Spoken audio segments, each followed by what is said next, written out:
Welcome to Profit Boss Radio, where successful women have paved the road to their own financial freedom.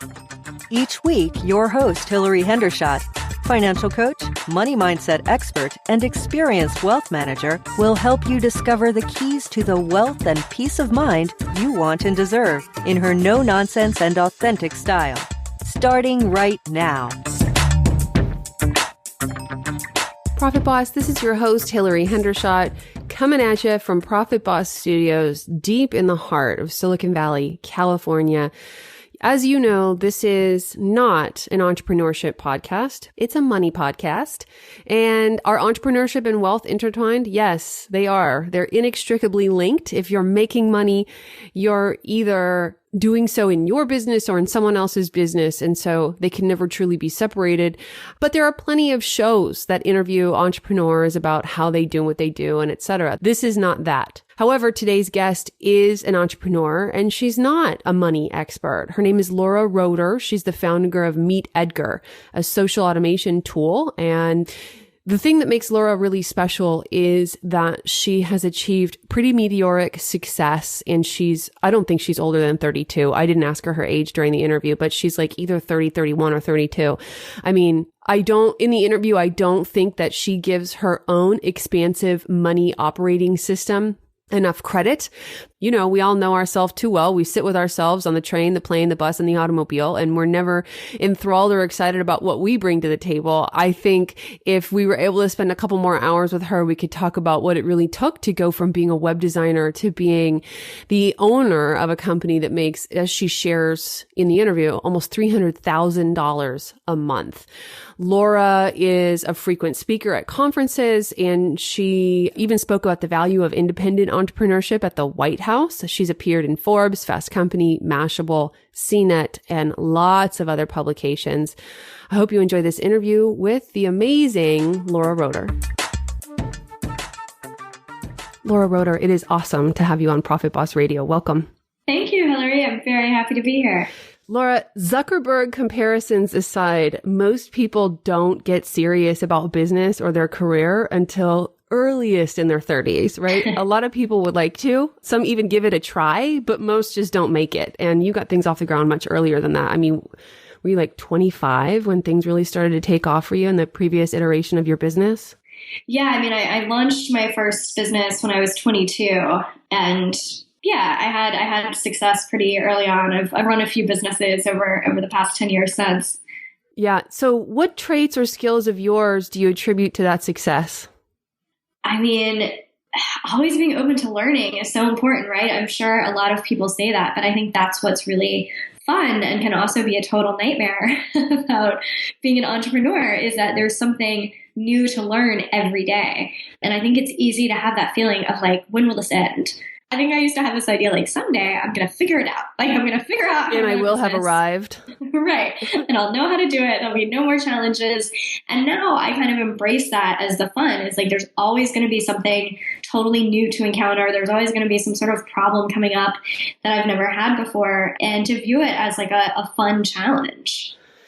What were some of the lessons that because I think they're intertwined, your success in business and the lessons that you learned about money. What were some of the lessons you learned about money in your childhood?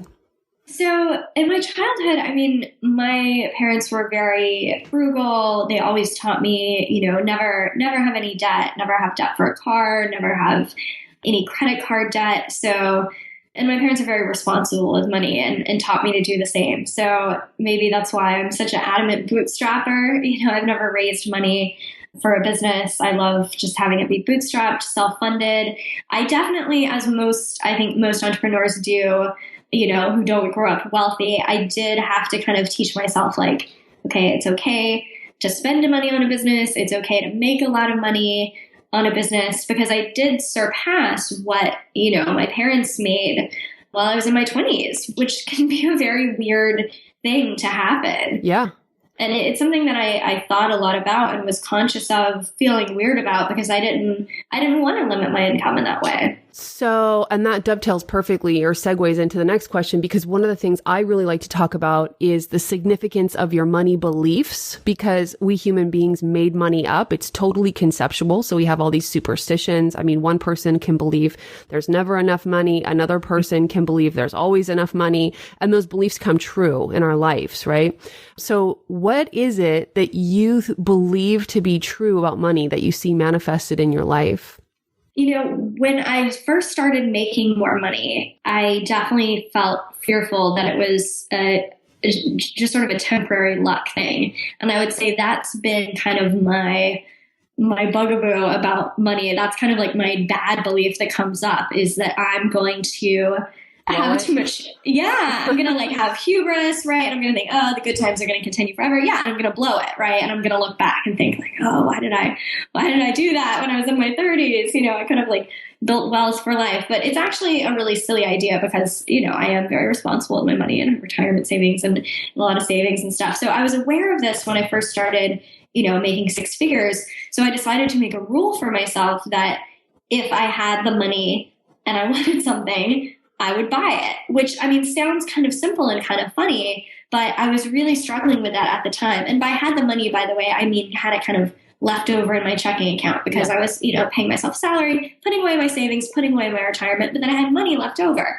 And then I would think like, oh, I really want that top that's $100, can I get it? And so I was like, okay, well, my rule is going to be if I have $100 in my checking account, then I can afford the top. And it was really hard for me to be able to do that. And it's still something that I struggle with, now that I have a pretty good amount of wealth. I want like an expensive sofa or something. I'm like, oh, but that sofa costs so much money, but I have the money. And of course we all have to be conscious around, you don't want to buy expensive things just for the sake of it, right? You want to make sure you're getting value and that you're going to enjoy it. So that's a belief that I do try to reinforce with myself, is like, I am good with my money. I am responsible with my money. So if there's something that I want to buy, I'm not putting myself in debt, right? The money's there. I have it. So I should go ahead and buy it. So that's like one of those that has helped me and that I'm continually working on.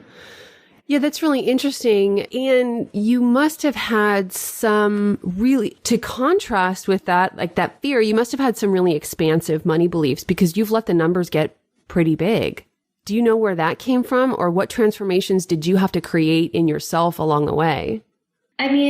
One thing is realizing, like, I definitely made a shift from, I guess I would phrase it, a shift from like Laura making money to like Laura running a business. Right. And a business has a much larger capacity to make money than I do. There's only so much money I can make. One, obviously, like trading hours for dollars. Like when I started out, I was doing design and that was like a very straightforward, I work and then you pay me this much money. But then even my business after that, which was like social media training business where I was kind of the main character and the trainer, it was still pretty limited by, I was always the one driving it. Like I would have a small team, but like I was the one making sure that income came in. I was the one driving everything in the business.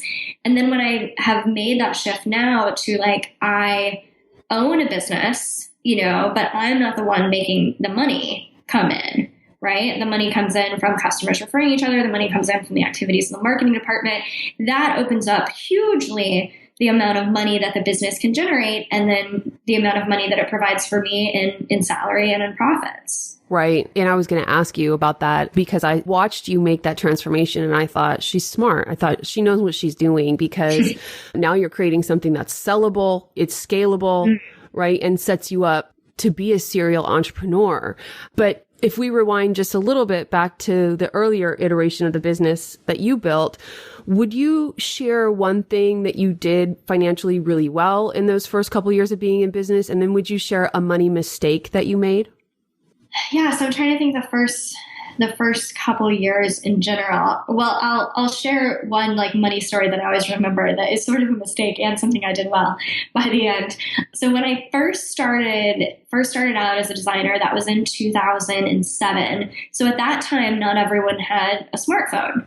But I was communicating with my clients primarily via email. I'd send them an email with the design and they would write back changes. But I also was spending all my time running around town, doing meetings and proposals and stuff like that. So I would have this problem where I would be like gone for a few hours, they would send something, I would totally miss it. I'd be all behind. So I was like, man, if I had, at the time it was like a BlackBerry. I was like, if I had a BlackBerry, I could look at it sounds funny now, like I could look at my email wherever I am. Imagine and then I wouldn't miss these important messages from clients. And you could get a used BlackBerry at the time for, I think it was like $100. Like if you buy like a used one on eBay. And I probably ran my business for a year before I bought that BlackBerry. And like, that was totally ridiculous because it was a huge upgrade in my productivity to be able to not worry about going to a meeting that I was going to miss some important, urgent message from a client. So all to avoid spending $100. Yeah. Like I was definitely too tight with my money and was not looking realistically at the value that it could provide, because also at the time it was sort of like a fancy thing to have a BlackBerry. And I definitely got tied up in like not being able to just take an objective look at like, will the BlackBerry get me a good ROI? I think my mind was kind of tied up in like, I'm not one of those fancy ladies who has a BlackBerry, like I'm a 22-year-old trying to run a business. Like that's not for me. And, talking about money beliefs, I think that's kind of the big thing that comes up over and over again is you'll not choose something for yourself because you think, oh, I'm not that type of person, or like that's not for me. I'm not a real entrepreneur. I'm just like a little freelancer or whatever we believe. So yeah, it was a mistake that it took me way too long. And then it was a good money decision once I finally went for it and bought that stupid used BlackBerry off eBay. I can literally remember getting it in the mail. I was like so excited to get this thing. And yeah, it's something that I think about now. And actually it's funny how these lessons repeat themselves. I just talked to my team about this at MeetEdgar because like we had someone on the team that basically like wasted a lot of time trying to figure out how he could do something himself, kind of MacGyver it, when you can just buy a tool that just does it for you. And at our management meeting, we're like, we really need to spread this message throughout the organization, like know your own hourly rate. If you're spending 10 hours and we can spend $50 on a tool, just buy the tool. So it's like something that at every level I have to keep reinforcing, like spend the money if it's worth it.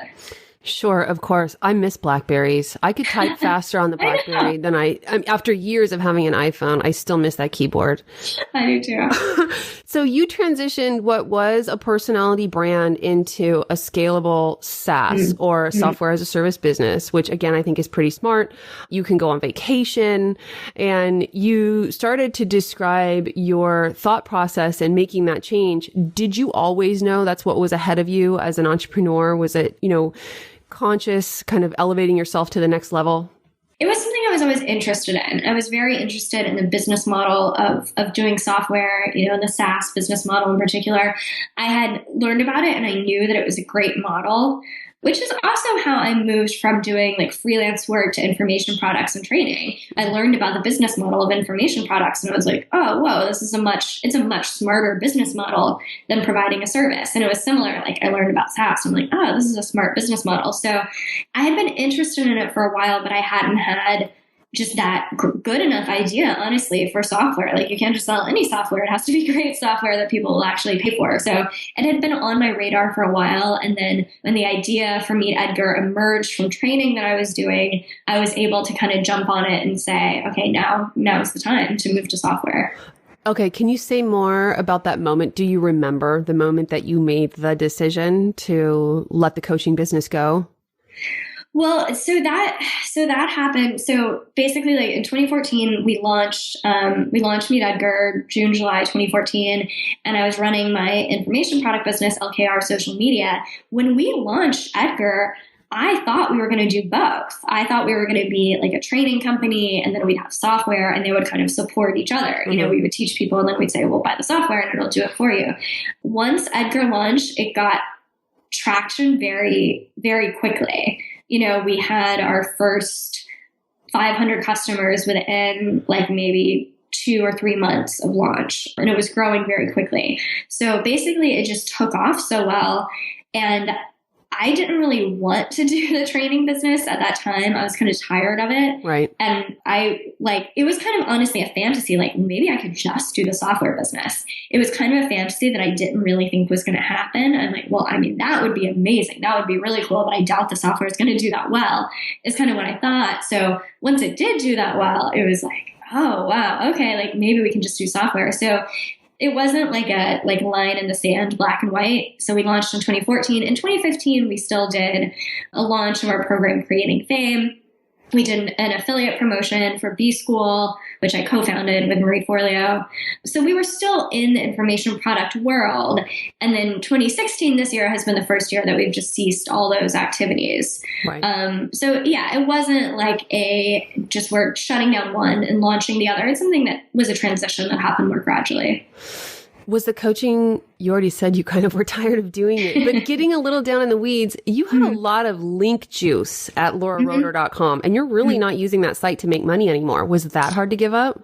Like it's just been something, that we're trying to figure out. I mean, yeah, so LKR social media is still just sitting there. We've moved some of the blog over. Like it's something that's on the list. It's just it's not really a priority. I mean, I didn't feel like I was giving it up because obviously we were able to leverage that whole audience and launching Edgar. You know, it's not like we started from scratch. I had been building a list for the past 5 years of people interested in social media marketing when we launched Edgar, which is social media software. Right. So it's not like I felt like, oh, I should still be leveraging the old business. You know, we obviously use those audiences by using the list.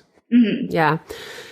Okay, so I might be making assumptions. Okay, so please forgive me if I just don't know your technical background, but would it be fair to say that you are not a coder? I mean, you started as a social media and web designer, right? Right. So yeah, I used to code websites, but that's very different from coding software. So yes, that's correct. I do not know how to code software. Okay, so then MeetEdgar is a product you yourself don't technically know how to make. Correct. Okay. Good. Glad I didn't offend you.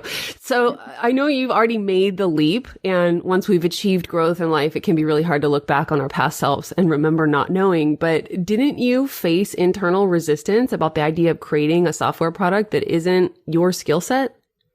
Well, yes and no, because I thought, well, this is also the greatest because I know I won't be tied to this because I don't know what to do if it breaks. I don't have to teach it. You know what I mean? Because like with the info products, I was still making them myself. Like I had a little team of people to help me, but I was the one who went in when anything went wrong or if anything needed to be redone or whatever. So I thought like, man, wouldn't it be cool to have a business where if the software is down, I'm like, well, good luck, because I don't know what to do. Like, I don't know the first thing. So yeah, it's intimidating, but I was kind of excited by having that baked into the model.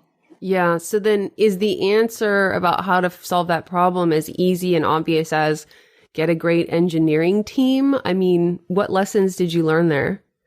Yeah, so I had a huge way to make this easier, which is my husband is a software developer. And he built the initial version of MeetEdgar. That's not going to help anyone, Laura. No, I know. I kind of hate telling that story because people are like, well, good for you. It sucks for me.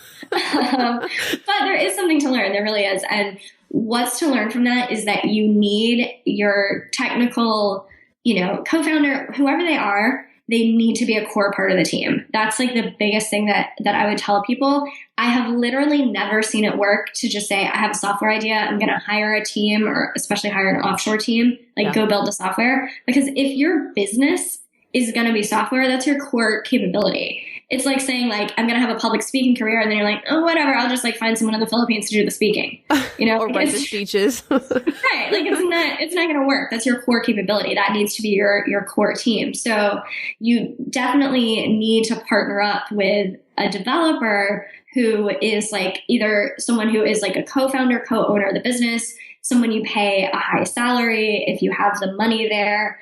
That would be my biggest advice. And my advice along with that too is that if you know marketing, which I know a lot of people listening are on that side where they know marketing and they know how to run a business, your skills are very much just as valuable.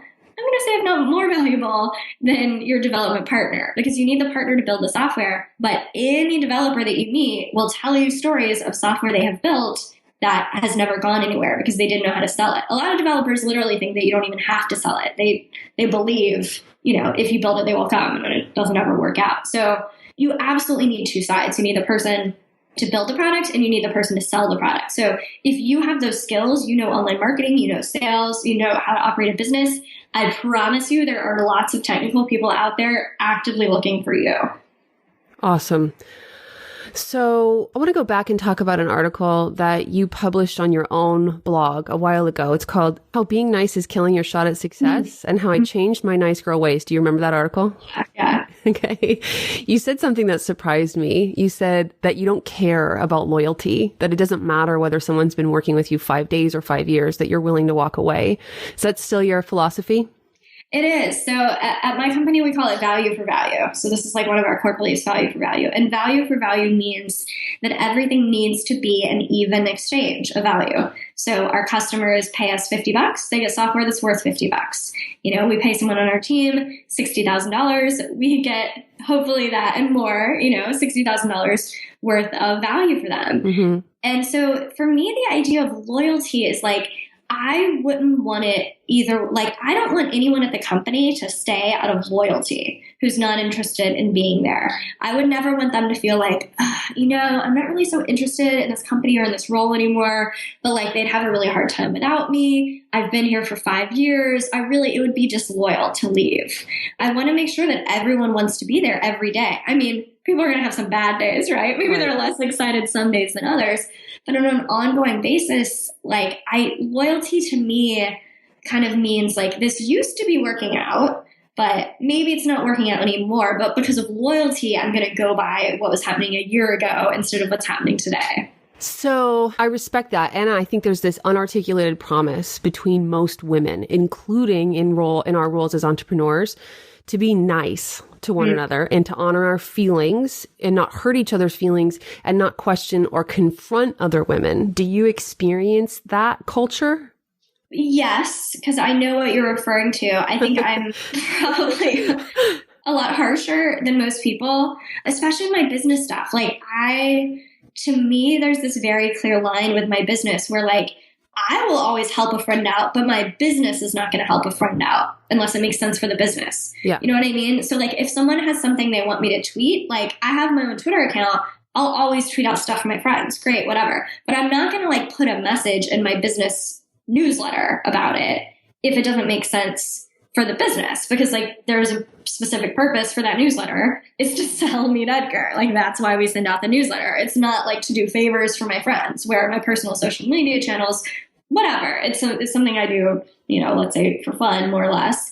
So I'll send that stuff out. And not everyone operates that way. Some people are going to be offended if you don't, you know, mention their new product in your newsletter or whatever, and they'll feel like you're my friend. You should have done that for me. So I probably am not a good match for being friends with people who feel that way, honestly.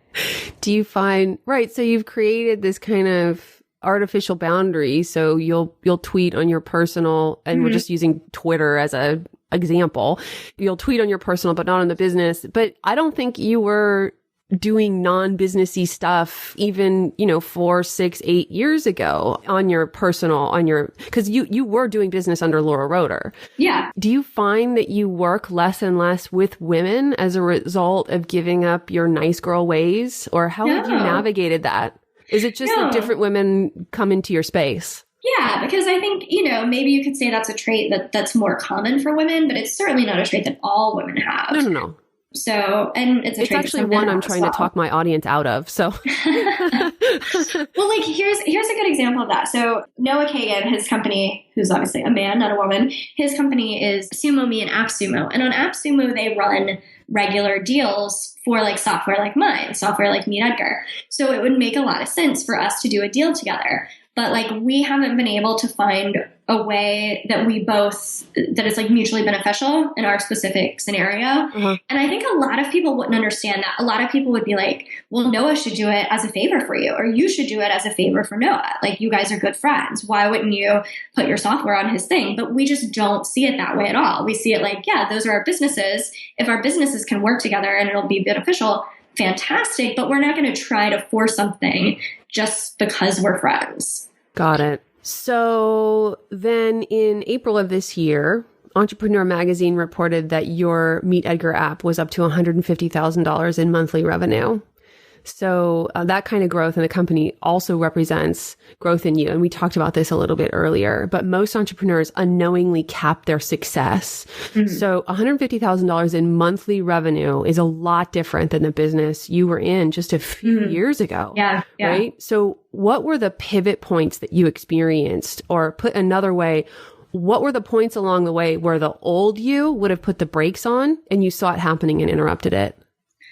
Well, yeah, I mean, to update that, now we're close to double that amount now. Oh, okay. So, congratulations. Yeah, we've grown quite a bit. I mean, this is something that I was just thinking about yesterday. I think it's this ongoing process of, one, serving the business and not necessarily yourself. And obviously you're creating a role for yourself that you enjoy in the business, but it's very easy to limit the business by what you've done before. So I'll tell you exactly what came up for me this week.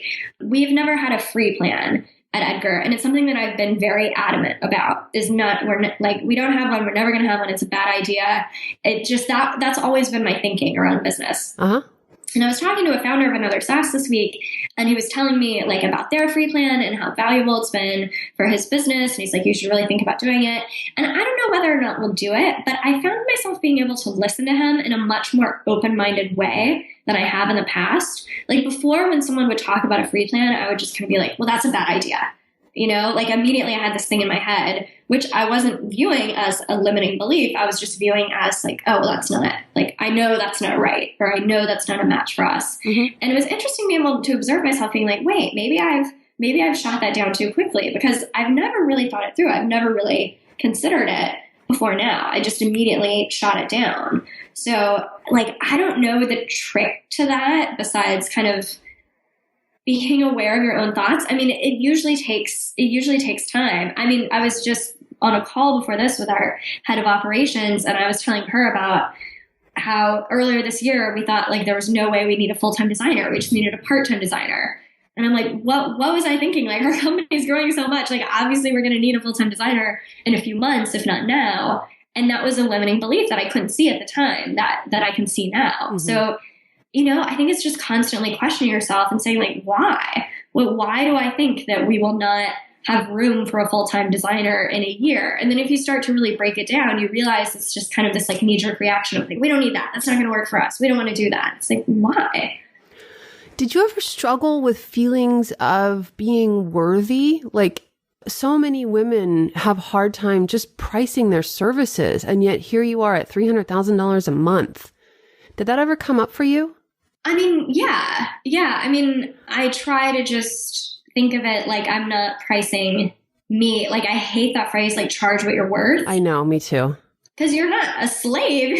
You're worth the yourself. Same as everybody else. You don't have more or less worth than anyone else. It's what you're selling that has worth. Exactly. So, and it does, I was talking earlier about the mindset shift between me making money and the business making money, and that's very much tied up in this, because it's easy to feel weird if you feel they're just putting money in your pocket, whereas even if the business is just you, if you're able to see that divide and say well, they're paying for a website to be made. How much should it cost for a website to be made? Not they're paying for me to pay my student loans. Because a lot of people think of it that way. And then it gets all weird. Well, why should they pay for my student loans? They're not paying for your student loans. They're paying for the website. You're turning around and putting that in your student loans, but that's an unrelated issue. So what's your strategy to turn your business success into personal financial success? I mean, in order for the money to be yours, it has to get into your personal accounts. You talked about saving for retirement, et cetera, et cetera. But how are you managing that in your own life? Is it basically max out the retirement accounts and save, what's left over otherwise than that? So, I mean, first of all, I'm a big believer in pay yourself a good salary as soon as possible. That has to be a really strong priority. And that's another financial mistake I made early in my business. I paid myself as little as possible. I thought I'm just going to pay myself the bare minimum to get by. Of course, what happens is that's not enough. And then you keep taking more and more out of the business. I'm like, I'm going to pay myself, because at the time it was probably like, I don't know, like $2,000 a month when I first started. So like, I'm going to pay myself $2,000 a month. But then like, well, it turns out that wasn't enough that month. Okay, I'm going to transfer 200 here, 200 there, 100 more, like as the month goes on. Yes. And you end up with this super messy financial situation, and you're like, where'd all my money go? Well, it all went back to me, to Trader Joe's and my student loans, without realizing it, and there's no separation between the business's money and your money. So I'm a huge believer in like, plan for this to be able to happen right away. Whatever you actually need or want as a salary, not like, oh, I think I can get by on $2,000 a month. Like, have you ever before? Because if you haven't, like, it's still not going to happen now. Yes. Like, pay yourself what you really need, pay yourself a healthy salary. And if you're stealing money from your own business, you're not paying yourself enough in salary. Now, that's different from looking at the business at the end of the year saying like, okay, now I can, decide to reinvest the profits or take it out or whatever. I'm not saying you can't also keep beyond that. But if you're dipping in every single month, you're not paying yourself enough. So that was a huge shift for me once I finally paid myself more, because also you have to get realistic about how much the business needs to make. It's very easy to be like, I only need $2,000 a month. And that's kind of what you aim for in the business. And then like, you're always falling behind. So when, I started MeetEdgar, I started paying myself, like I pay myself around $200K a year, which is like plenty and more than I need. And I started paying myself that right from the beginning. And so for me, that's enough to, max out my retirement, pay all my expenses, have some savings. I didn't rely, like the business also has profit, but I don't rely on that profit for my personal income. I'm blown away. You started paying yourself that much right in the beginning of the business. You must have started with huge cash flow. Is that just from the 500 customers that came on in the first 60 days? Okay, so I should clarify, like that's Edgar combined with the training business. Oh, when there was still LKR revenue. Right. Because we didn't just like shut, like the team transitioned. It wasn't like we shut one down and started the other. So yeah, I did already have obviously a healthy same bank account. Yeah, exactly. Got it. Like that was already like, there was 7 figures like before Edgar launched.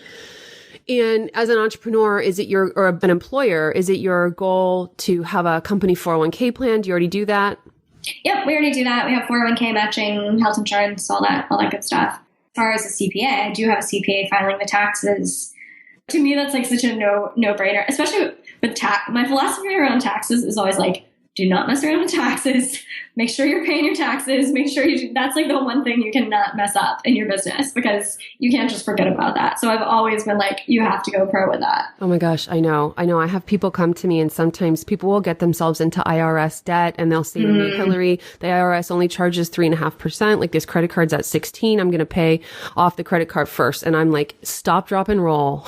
Right. You cannot be in debt to the federal government. Like they will go into your bank account and take your money without asking. I promise you, like this is the first thing to clear up despite that interest rate delta. So yeah, that's not super topical to the interview, but I couldn't agree more. So, okay. So yeah, right. And I know you have a bookkeeper and a CPA, and I think you just have to outsource those skill sets. As an entrepreneur, you want to surround yourself with kind of experts. You never want to be the smartest person in the room, right? Mm-hmm. So speaking of outsourcing, would you tell us a little bit about what MeetEdgar can do for business owners? And I'm a recent convert, by the way. We're up and running. Yeah, loving the tool. So would you tell us about it? Yeah, I mean, in the context of outsourcing, what MeetEdgar does often replaces either what a VA is doing or what the owner is doing themselves to manage their social media. Actually, we get a lot of guilty emails where people are like, I fired my social media VA after I got on Edgar, and I feel sort of bad. It's awesome. That social media VA can go on to do something more valuable. There you go. So what Edgar does that's really different than other social media tools is we like to call Edgar he instead of it. He stores a library of all of your social updates in categories, and then he cycles through them and repurposes them. So with other tools, there's so much grunt work to be done because you're always having to go back and refill. You have to refill your queue over and over again, or you have to go manually schedule all your messages. With Edgar, you build a library. You're going to build a bunch of it in the beginning, and then you're going to curate it and add to it over time. It's social media. It's not a static thing, but most of your status updates can and should be repurposed because less than 5% of your audience in any channel actually sees anything you post. So if you're coming up with new content every time, it's just a big waste of time. To be honest, you should be reusing that same content. So Edgar does that for you. You don't have to go in and like tell him when to send everything. He pulls your content from your library onto your social accounts for you without you having to do anything. And one of the things that's been a huge upgrade for me is I do a lot of one-on-one work in a private Facebook group, and MeetEdgar will even post in there. I do not do a lot of automated posting in there, but there's no other tool that I know of that does that. And also it keeps your images with your posts, which is pretty unique. Yeah, we've had a lot of people that really love us for groups, because with groups, I think you often do and repeat the same thing weekly. A lot of people with groups will have a it's motivational Monday, give me your quote, or like Friday check-in, I have Financial Freedom Friday. There you go. Yeah. So yeah, with Edgar, you just totally automate it. So Edgar's handling the posting, and then you go in and do the interaction. And that's something that we're big believers in. Let software do what software can do. Your audience doesn't know or care whether it's Financial Freedom Friday, whether you are on your phone, whether you're on your computer, whether a software tool is doing it. Like, the way the message got put there does not matter. And then it frees up your time to actually go in, engage with people, build relationships. That's what software can't do. So free up your time to do that on social. Right. And another thing we found to be really great was the ability to kind of categorize. So I do inspirational posts, I do financial posts, I promote my own stuff, and to manage the mix of that stuff that goes in, because I don't always want to be shouting at people with a megaphone. I also don't want people to think I'm trying to mimic Tony Robbins. So that's been helpful in terms of managing the voice. Yeah, I mean, that's a big problem I wanted to solve with MeetEdgar. Is with other tools, if you're kind of smart and you batch your updates, so you're like, okay, I'm going to, figure out a bunch of inspirational quotes. But then once you put it in the tool, they're all there together. Or I'm going to write a bunch of promotions telling people to buy my book. You don't want, one day they're all together. So yeah, Edgar really is the only tool that allows you to fine tune and manage that ratio of your different updates. Great. And where should people go to check it out? Just meetedgar.com, MeetEdgar on Twitter and Facebook. Awesome, Laura. It's been fantastic having you here. Thanks for your time. Thank you. All right. Profit Boss, thanks for making it to the end of another episode of PBR. I have been doing a lot of thinking about you. I'm thinking about how hard it can be to change old habits. I mean, sometimes I think how nice it would be if things worked like they did for Keanu Reeves in those Matrix movies. If we could just lie back in an industrial punk rock barber chair and have a little cable plugged into the backs of our necks and just instantly become the masters of our financial domains.